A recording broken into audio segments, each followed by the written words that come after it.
কুমারী মেয়ের প্রথম মাসিকের রক্ত। পুরুষদের যেরকম উত্তেজনার কারণে বীর্য বের হয়, মেয়েদের যে পদার্থটা আসে এটাকে রজ বলে। এই রজ এটা পান করলে কোনো রোগ বালাই আর শরীরে থাকে না, এটা বাউলদের বিশ্বাস। আমাকে মাফ করবেন, আমাকে একটু বেহায়া হতে হবে। বাউল সাধনা সম্পর্কে এমন কিছু কর্মকাণ্ড তাদের আছে যেগুলো আমি না বললে আপনারা বুঝবেন না। আমাদের দেশে মানুষ জানে না, অনেকে ম্যাক্সিমাম লোক। আমি ব্যক্তিগতভাবে লালনের আখড়া থেকে নিয়ে ফকিরদের বিভিন্ন আখড়া ঘুরে ঘুরে দেখেছি।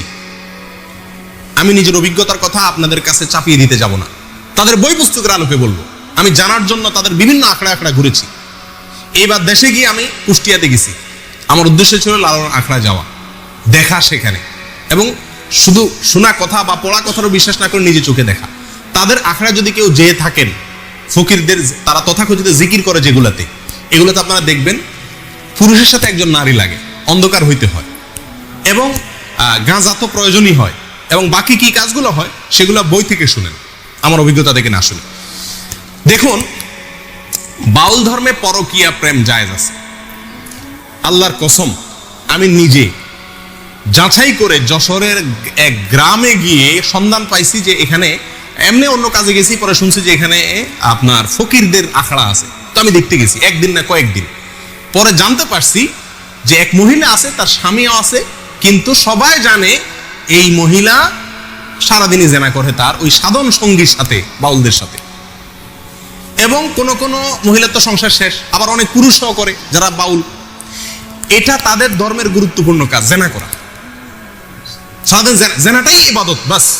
এবং জেনার মানে মূল মুহূর্ত যেটা, সেই মুহূর্তেই নাকি স্রষ্টা হাজির হয়ে যায়। প্রিয়দিনী ভাইরা, বাউলরা মনে করে, আপনারা হয়তো অনেকে প্রথম শুনছেন, শুনে রাখেন, বাউলদের দৃষ্টিতে মানুষের শরীরের বিভিন্ন রোগ বালাই বারো হওয়ার জন্য একটা বিরাট বড় ওষুধ হলো মেয়েদের রজ পান করা। রজ বুঝেন কি?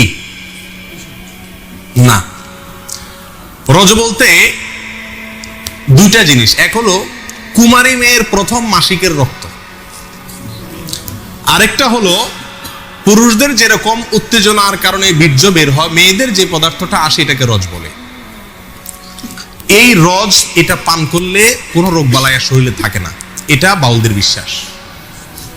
আরো শুনবেন, তারা বলে রোগ থেকে মুক্ত হওয়ার জন্য, বিভিন্ন রোগ থেকে, বড় বালা মুসিবত অসুখ বিসুখ থেকে ভালো হওয়ার জন্য নিজের মুখ এবং মেয়েদের স্তনের দুধ পান করলে রোগ ভালো হয়।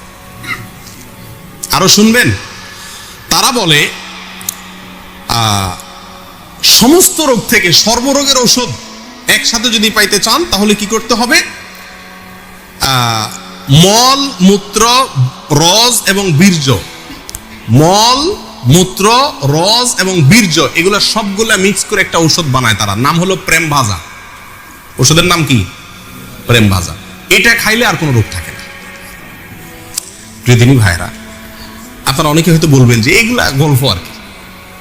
আপনি আল্লাহি বাস্তবতা খবর নিয়ে দেখেন, আর খবর নেওয়ার দরকার না, আমি আপনাকে বই পুস্তক থেকে বলছি, তাদের বই পুস্তক থেকে, তাদের ধর্মগ্রন্থ থেকে, তাদের ধর্মীয়, তাদের আচার এবং তাদের সংস্কৃতি, কালচার, এই সংক্রান্ত যে সমস্ত বই পুস্তক আমাদের সমাজে প্রতিষ্ঠিত, গ্রহণযোগ্য, অথেন্টিক, এই সমস্ত বই পুস্তকে লেখা আছে। তার ভিতরে বাংলাদেশে বাউল বইয়ের 350 থেকে 382 নম্বর পৃষ্ঠায় এই কথাগুলো উল্লেখ আছে। কথা বুঝে আসছে ভাই? আমাদের দেশে অনেক মানুষ না জেনে এই ফকিরদের কাছে চিকিৎসার জন্য যায়, ছেলেবেলে অসুখ হলে যায় না, কি ওষুধ দেয় এটা ওই শয়তান জানে, আর শয়তানকে যে শয়তানই শিখাইছে সেই শয়তান হয়তো জানে, আল্লাহ সুবহানাহু ওয়া তাআলা জানে, আমরা অনেকে জানিও না। আমাদের দেশের নাস্তিকরা বাউলদেরকে খুব পছন্দ করে, একটা মজার বিষয়। কারা পছন্দ করে? নাস্তিকরা কোনো ধর্মকে পছন্দ করে না, কিন্তু বাউলদেরকে খুব পছন্দ করে। ডক্টর আহমদ শরীফ নাস্তিকদের গুরু, বাউলদের নিয়ে বই লিখছেন এবং বিরাট বিশ্লেষণ করেছেন, তাদের ঐতিহ্য তুলে ধরেছেন। শুধু তাই নয়, বাংলাদেশের যারা নাস্তিক, সেকুলার, এরা সবসময় বাউলদেরকে প্রমোট করে। লালনের আখড়ায় 50 জন গাঁজা খাইছে, এটাকে সমস্ত মিডিয়া বা অনেক মিডিয়াতে খুব ফলাও করে প্রকাশ করে, আজকে লালনের এখানে ওরস হইতেছে, ওরস, গাঁজা খাইছে। লক্ষ লক্ষ মানুষের মাহফিল হয়, লক্ষ লক্ষ মানুষের ভালো কোনো কাজ হয়, সেটা কোনো মিডিয়াতে প্রচার করে না।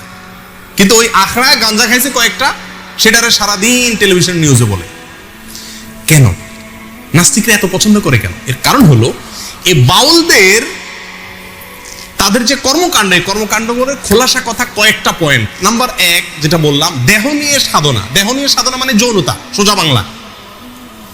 নাম্বার 2, আপনার যত নোংরা, বিষ্ঠা, নাপাক পৃথিবীর কোন ধর্মের মানুষরা যেগুলোকে পাক মনে করে না, হালাল মনে করে না, এই সমস্ত জিনিসগুলোকেও তারা শুধু হালাল আর পাকই না, এগুলা বিরাট